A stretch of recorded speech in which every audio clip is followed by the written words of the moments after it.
Hey everyone, my name's Adam Smith. For those of you who don't know me, I'm from a little town called Hamilton, Montana, and I'm a student at BYU right now.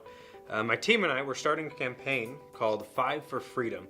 It's for Venezuelan refugees, but before we get into that, maybe we should learn a little bit about the history of Venezuela and what's going on down there. So to understand where Venezuela is at now, you need to know three names. The first is Hugo Chavez. Hugo Chavez was elected president in 1999, and he led Venezuela into what he called the socialism of the 21st century. Now, Chavez is a pretty controversial dude. It's not necessarily my place or my prerogative to go into his history. Yeah. So, 2013, Chavez dies, and his protege, Nicolas Maduro, takes over.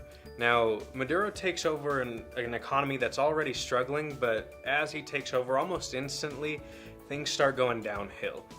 The economy is in shambles, inflation skyrockets, there's shortages of medical supplies and food, and that's basically the story of 4 years until 2018, when he was re-elected just last year. Most countries, at least any country in the free world, considers this election a sham, a dirty election.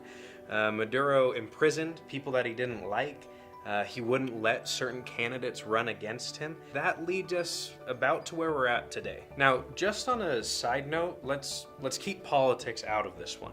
However, just so everyone is aware, most of the free world can agree that Maduro is an evil man. He's a dictator, and he's only supported by countries that have stellar human rights records like Syria, Iran, China, and Russia. That pretty much brings us to these last few months when Juan Guaido became president-elect of the National Assembly and the main opposition of Maduro. Guaido is also who the U.S. has decided to back. They've given him supplies and aid and support while freezing the assets of Maduro. That leaves us with the question, why are Venezuelans fleeing in unprecedented numbers from their own country? Maybe a few stats can help us answer that question. The Venezuelan economy, since Maduro took over as president, has shrunk by 50%. To give you an idea of that, the American economy shrunk by 4.6% in the Great Recession. There's also been 3,717 extrajudicial killings. That's killings by the government without due process. And perhaps a number that relates most to the common people, a kilo of chicken that at the beginning of 2018 cost 140 bolivars now cost the equivalent of 72 million bolivars. But no matter how the refugees got here, the fact of the matter is they're there and they're suffering. That's where you and I come in.